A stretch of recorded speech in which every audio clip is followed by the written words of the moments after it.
சூர்யாவோட ஃபேமிலி எல்லாருமே வந்து என்ன பண்ணுறாங்கன்னா, அங்கே போயிடுறாங்க ஹோட்டலுக்கு. அங்கே பார்த்த சூர்யா அதிர்ச்சி அடைகிறாரு. இவங்க எல்லாருமே இங்கே வந்திருக்காங்களே, எப்படி எல்லாரும் வந்தாங்க அப்படின்னு சொல்லிட்டு ஒன்றும் புரியாமல் யோசிக்கிறாரு. நீ தானேப்பா வந்து சொன்ன இந்த மாதிரி எல்லாரையும் வர சொல்லி அப்படின்னோடனே, இவளை என்ன தான் பண்ணுறது, நான் இவ்வளோ தானே வர சொன்னேன், இப்போ எல்லாரையும் வர வச்சிட்டாலே அப்படின்னு சொல்லிட்டு என்ன பண்ணுறதுன்னு தெரியாமல் தவிக்கிறாரு. அடுத்து வந்து சூர்யாவுக்கும் வந்து மகாவுக்கும் வந்து சூப்பராக வந்து ஒரு கேக் வந்து அரேஞ்ச் பண்ணியிருக்கோம். இந்த பார்ட்டியை வந்து சூர்யா மகாக்காக கொடுத்தது அப்படின்னு சொல்லிட்டு அனௌன்ஸ் பண்ணுறாங்க. அதை கேட்டு வந்து ராஜலட்சுமி செமையாக டென்ஷன் ஆகிறாங்க. எல்லாருமே சந்தோஷமாக வந்து பார்த்துட்ருக்காங்க. அப்போ மகாவும் வந்து சூர்யாவும் கேக் வந்து கட் பண்ணுறாங்க. அதெல்லாம் பார்க்குற ராஜலட்சுமிக்கு செம கடுப்பாதுக்கு 2 பேருமே சந்தோஷமாக ஒருத்தர் கேக் வந்து ஊட்டிக்கிறாங்க. உடனே எங்கள் கோட்டீஸ்வரி எல்லாருமே ரொம்ப சந்தோஷப்பட்டு இருக்காங்க. என்ன ஐஸ்வர்யாவுக்கு இன்னும் வலி வரவே வரல, நம்ம எவ்வளோ நேரம் பார்த்துட்டே இருக்கோம், நல்லா தானே சாப்பிட்றா, நல்லா தானே இருக்கா, ஏன் வலி வர மாட்டேங்குது, ஒன்றும் புரியலையே அப்படின்னு சொல்லிட்டு செமையாக டென்ஷன் ஆகிறாங்க வந்து சித்ரா உடனே வந்து செமையாக டென்ஷன் ஆகி வந்து ஃபோன் பண்ணி கேட்குறாங்க ஹாஸ்பிட்டலில். இந்த மாதிரி அவங்களுக்கு மருந்து கொடுத்தவங்ககிட்ட, என்ன நினச்சிட்டு இருக்கீங்க, உங்ககிட்ட நான் மருந்து வாங்கி கொடுத்தா அவளுக்கு ஒன்றுமே ஆகலை, அவள் அந்த மருந்து சாப்பிட்டா அப்போ கூட எதுவுமே ஆகலை அப்படின்னோடனே, அப்படிலாம் அவள் சான்ஸே கிடையாது, இவ்வளோ நேரத்துக்கு கண்டிப்பாக ஆகிருக்கணும், அப்படி ஆகலைன்னா கண்டிப்பாக அவங்க கர்ப்பமே கிடையாது அப்படின்னோடனே அதிர்ச்சி அடைகிறாங்க. என்ன சொல்கிறீங்க அப்படின்னா, ஆமாங்க கண்டிப்பாக கர்ப்பம் இருக்க முடிய சான்ஸே கிடையாது, கர்ப்பம் இருந்ததுன்னா கண்டிப்பாக கலைஞ்சு வந்துட்டுருக்கணும் அப்படின்னு சொல்கிறாங்க.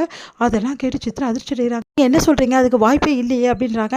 அவங்க ரிப்போர்ட்ஸை எனக்கு எடுத்து வந்து காட்டுங்க, நான் சொல்கிறேன் அப்படின்னு சொன்னோன்னே, சரி ஓகே எப்படியாவது வந்து அவளோட ரிப்போர்ட்ஸ் நான் எடுத்து காட்டுறேன் அப்படின்னு சொல்லிட்டு முடிவு பண்ணுறாங்க.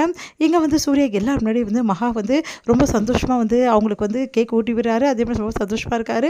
அடுத்து வந்து மகா பற்றி நீங்கள் என்ன நினைக்கிறீங்க, உங்கள் ஒய்ஃப் வந்து உங்களுக்கு ரொம்ப பிடிக்குமா அப்படின்னு சொல்லிட்டு கேட்டோன்னே, எங்கள் ஒய்ஃப் ரொம்ப பிடிக்கும் எனக்கு, என் ஒய்ஃப்னால் எனக்கு அவ்வளோ பிடிக்கும், அவ்வளோ மாதிரி யாருமே இருக்க முடியாது, அவ்வளோ டேலண்ட் அவளுக்கு அப்படின்னு சொல்லிட்டு எல்லாரும் முன்னாடி சூர்யா வந்து தன்னோட வந்து விருப்பத்தை வந்து சொல்கிறாரு. அதை கேட்டு எல்லாருமே அதிர்ச்சி அடைகிறாங்க, மகா உட்பட.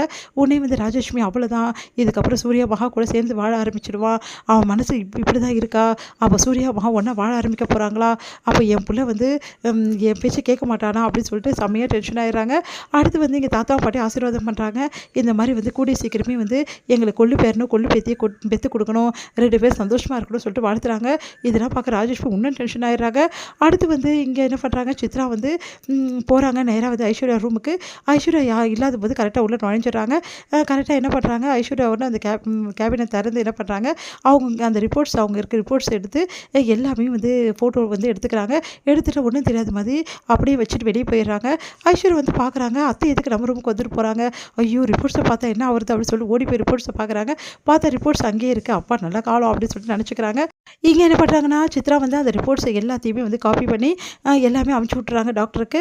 அவங்களும் வந்து பார்த்துடுறாங்க. பார்த்துட்டு கால் பண்ணுறாங்க, இந்த ரிப்போர்ட்ஸ் எதுவுமே ஒரிஜினல் இல்லை, எல்லாம் டூப்ளிகேட்றாங்க. அதிர்ச்சி அடைகிறாங்க சித்ரா.